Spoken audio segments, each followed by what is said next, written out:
Surgery కంటే hospital bill అంటేనే భయం. అదే మధ్య తరగతికి అందుబాటు ధరలో వైద్యం. Medistar hospitals.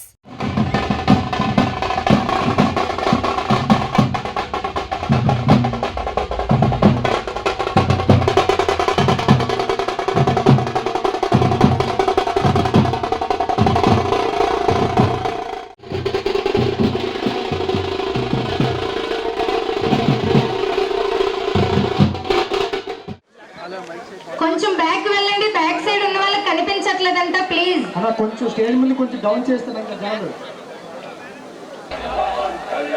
ప్లీజ్ బ్యాక్ ఉండండి. మీరు నాకు సపోర్ట్ చేసి నాకు ఓటు వేసి ఈ జర్నీ నేను ముందు నుంచి చెప్తా. మీకు ఎవరికి తెలియని జర్నీ, కళ్యాణ్ జర్నీ మీకు అసలు ఎక్కడి నుంచి స్టార్ట్ అయిందని నేను చెప్తా. అగ్ని పరీక్ష షో నుంచి స్టార్ట్ అయింది. అగ్ని పరీక్ష షో ఎంతమంది చూసారో తెలియదండి. నాకు చూసేటప్పుడు చాలా రెస్పాన్స్ వచ్చింది. రెస్పాన్స్ అంటే ఇక్కడ విషయం ఏంటంటే నేనేంటో అసలు కళ్యాణ్ అనేవాడు, అంటే ఇది బాగోదేమో చెప్పడానికి, అంటే కళ్యాణ్ అనేవాడు చాలా మందికి తెలియదు, అంటే బాగా తక్కువగా తెలుసు అనమాట. అంటే మా డాడీకి ఒక పెద్ద కొడుకు అనే విషయం కూడా చాలా మందికి తెలియదు.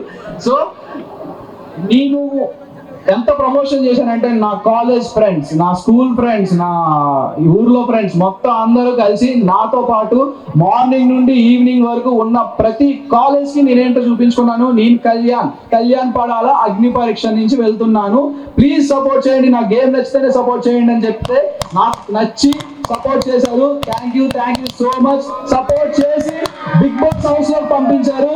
బిగ్ బాస్ హౌస్ లోకి వెళ్ళిన తర్వాత ప్రతి వీక్ నన్ను నేను ప్రూవ్ చేసుకుంటూనే వచ్చాను. మీరంతా నాకు ఇచ్చిన సపోర్ట్ అస్సలు నేను ఎక్స్పెక్ట్ చేయలేదు.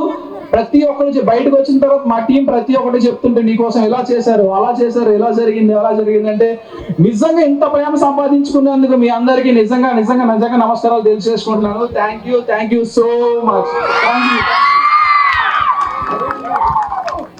అండ్ నాకు ఓటు వేసిన ప్రతి ఒక్కరికి థ్యాంక్ యూ. అండ్ ముఖ్యంగా సోషల్ మీడియా ఇక్కడికి ఎంతమంది వచ్చారో తెలియదమ్మా, ఎంతమంది వచ్చారో తెలియదు సార్. నా పేరు మీద క్రియేట్ చేసిన ప్రతి పేజ్ కి నేను రుణపడి ఉంటాను. ప్రతి ఒక్కరికి పర్సనల్ గా మెసేజ్ చేస్తాను. సారీ ఏమి అనుకోవద్దు, 1-2 days లో మీకు ఖచ్చితంగా మెసేజ్ చేస్తాను.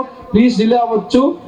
Thank you so much. ప్రతి ఒక్కరికి నాకు సపోర్ట్ చేసిన ప్రతి ఒక్కరికి నేను ఖచ్చితంగా రుణపడి ఉంటాను. అండ్ నా కాలేజ్ ఫ్రెండ్స్, నా స్కూల్ ఫ్రెండ్స్, ముఖ్యంగా ఇక్కడ స్టేజ్ మీద ఉన్న హిందూ, ఫస్ట్ నాకు అసలు నేను ఎవరో తెలియనప్పుడు ఎంతో కొంత నాకు రీచ్ ఇచ్చింది. ఫస్ట్ హిందూ కాంట్రిబ్యూషన్ చేసింది. తర్వాత నాతో పాటు ఉన్న ఫోటోగ్రాఫర్, వీళ్ళందరూ నాతో పాటు దిగారు. ఫస్ట్ నేను ప్రమోషన్ చేసేటప్పుడు నాతో పాటు దిగారు. నేను లేనప్పుడు ఎంత కష్టపడ్డారో మీకు తెలుసు, వీళ్ళకి తెలుసు. మేబీ నాకు తెలియకపోవచ్చు ఎంత కష్టపడ్డారు, ఎందుకంటే నేను లోపల ఉన్నాను కాబట్టి. వీళ్ళు మాత్రం నా కోసం చాలా కష్టపడ్డారు. నా ఫ్యామిలీ, ఫ్రెండ్స్, మొత్తం ఓటు వేసిన అందరికీ చాలా థ్యాంక్ యూ సో మచ్. నిజంగా ప్రస్తుతం ఉన్నటువంటి సమాజం దేనికి ప్రయారిటీ ఇస్తుంది? ఆర్థిక సంబంధాల చుట్టూ మాత్రమే తిరుగుతుంది. మళ్ళీ ఎన్నికలంగానే చాలా విరక్తి కలుగుతాను. మంచి అనిపిస్తుంది కదా, లేడీస్ కూడా ఛాలెంజింగ్ జాబ్స్ చేసినప్పుడు చాలా బాగుంటది. ట్రాఫిక్ అసిస్టెంట్స్ గా నియమించిన ట్రాన్స్జెండర్స్ అందరితో సాల్యూట్ చేయించుకుంటున్నారు. ఫుడ్ డెలివరీ ఇవ్వటానికి వెళ్ళినటువంటి డెలివరీ బాయ్ అనిల్ పై కళ్ళ ముందు